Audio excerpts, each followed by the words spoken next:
Hi, welcome to I Tried to Eat My Phone. I am Karen Jaworski, and I am joined today by my friend Lindsay. And Lindsay wrote an incredible book that was very inspirational to me when I was going through my cancer treatment this year. And thank you for that, first of all, because that was great to read. Um, I want to ask you a little bit about the writing process. Like what spurred you on to decide to write? I mean, did people say you should write about this, or did you just think to yourself like, you know what, this maybe would reach some people, or what was the process to get started?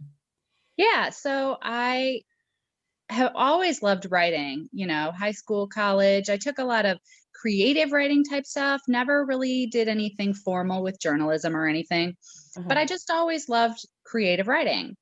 And about 9 years ago or so, when I was trying to get on my feet as far as being a single parent and I was working retail, and one day I went out for a run and I kind of in my head wrote this little story, and it was just funny. It was just sort of a random stream of consciousness. And so I Mhm. got home and I quick sat down on my computer and I typed it all up and I printed it out and I took it into work with me at Fleet Feet later that day. And I had my other running friends read it and they're like, "This is really good. This is really fun."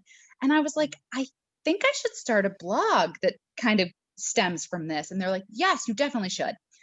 So my friend Steve helped me set up my blog, which was Rambling Runner Girl. Oh, And cool.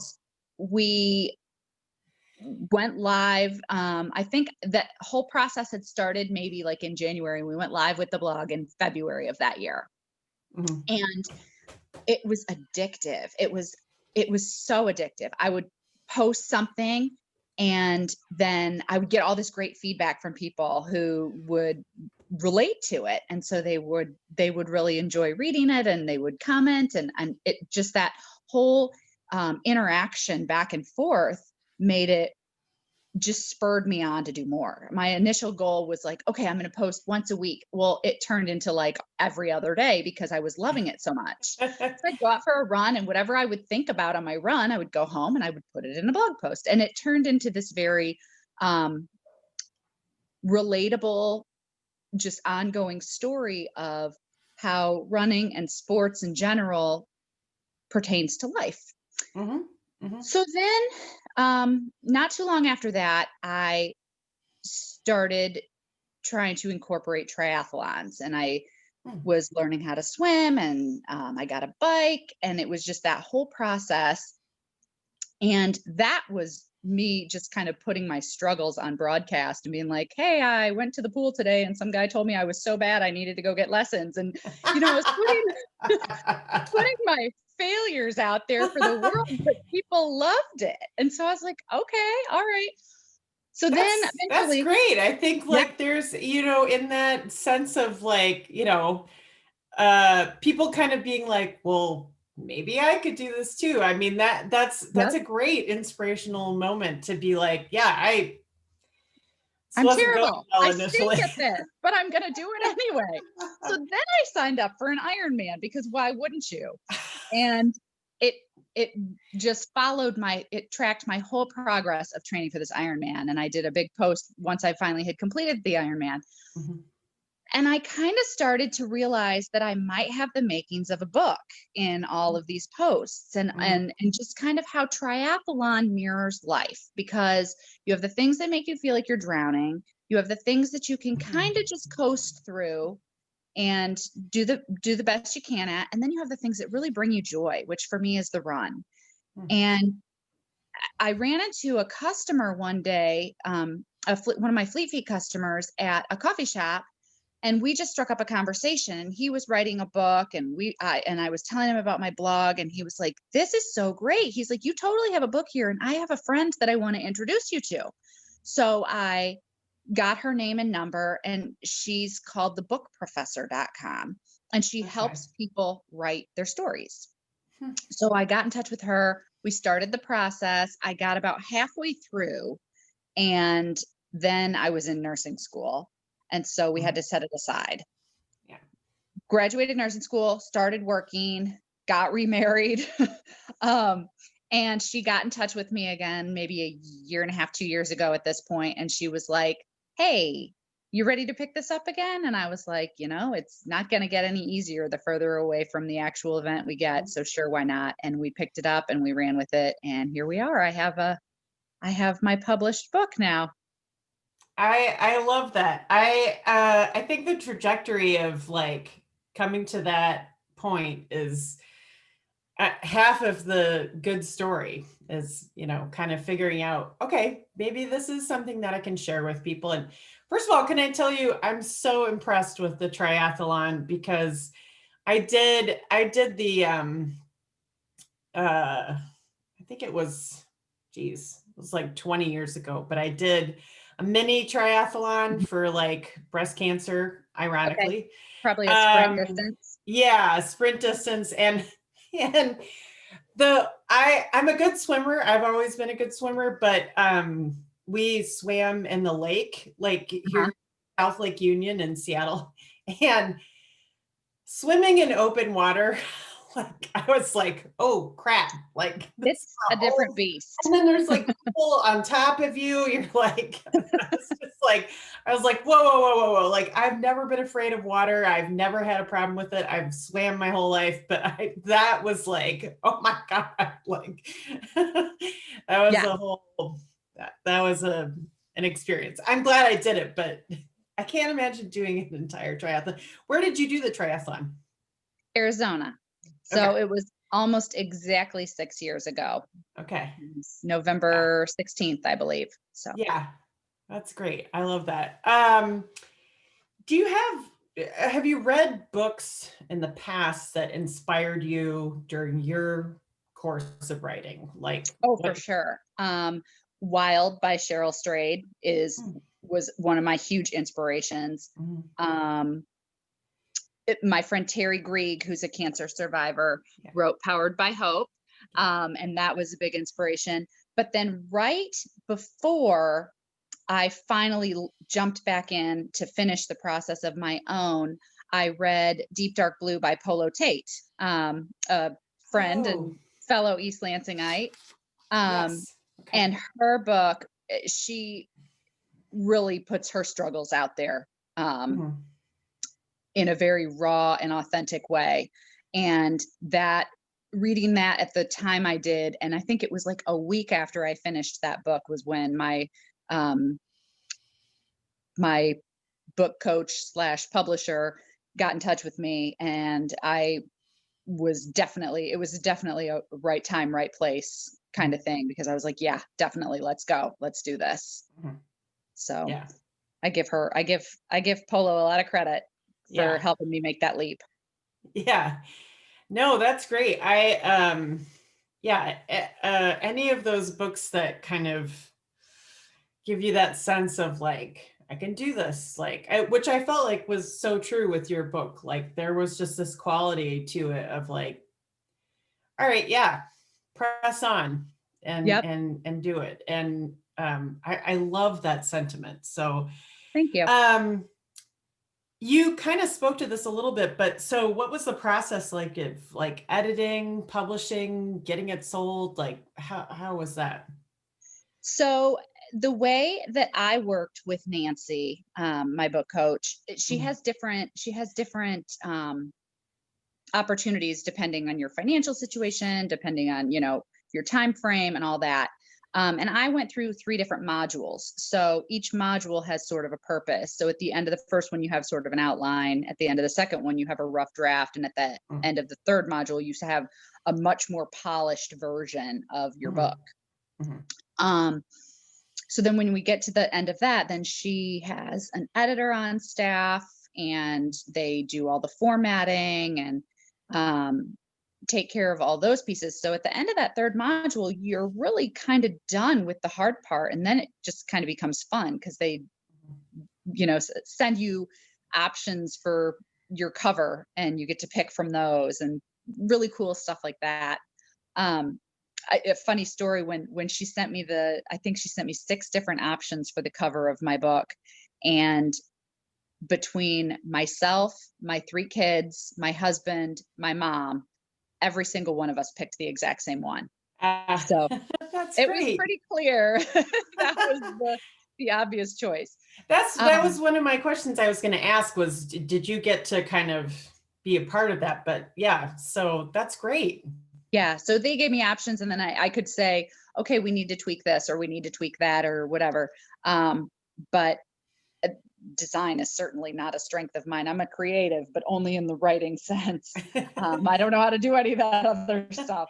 Um, but then we had the final, polished version right at the end of last year, and so it went live on Amazon on January 1, and it was an exciting way to kick off this very, very weird year that we're having, but, um, but at least it kicked off well. Marketing has been somewhat of a struggle for me. That's not something that comes naturally to me. I'm really thankful for social media because that's been a huge help in Mhm, that part of the process, mhm. especially with the fact that we've any of the signing events and the I had plans to be at different races and set up a little booth and sign books at different events. All of those events have been canceled.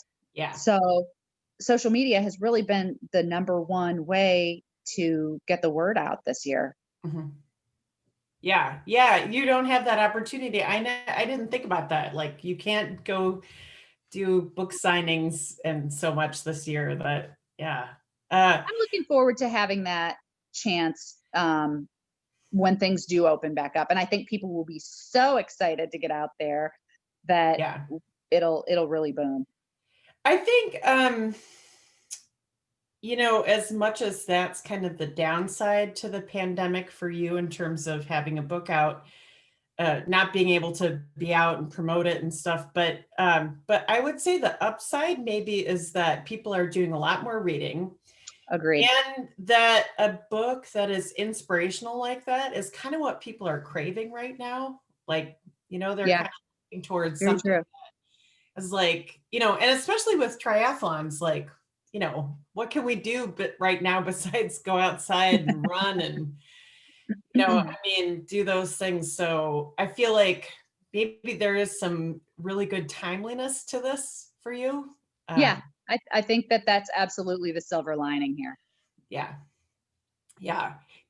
Have you had any kind of like negative response? I mean, it's tough to put yourself out there. Like, I wouldn't necessarily say negative. I love that people are willing to go on Amazon or Goodreads and put a review. And I mm, kind of keep bracing for somebody to say something really awful. There was one that I read that was like maybe not quite as positive as the other ones. And I was like, oh, okay. Why did you only give me that many stars? But I'm not going to be everybody's cup of tea. My style is not going to be for everyone. yeah. My message isn't going to be for everyone. And that's just life. That's just, Mhm. what it is. So it's hard not to take it personal, but, and like I said, I'm kind of bracing for any really bad reviews, but, Mhm. um, for the most part, I'm just being who I am, which is very much who I was in the book. Mhm.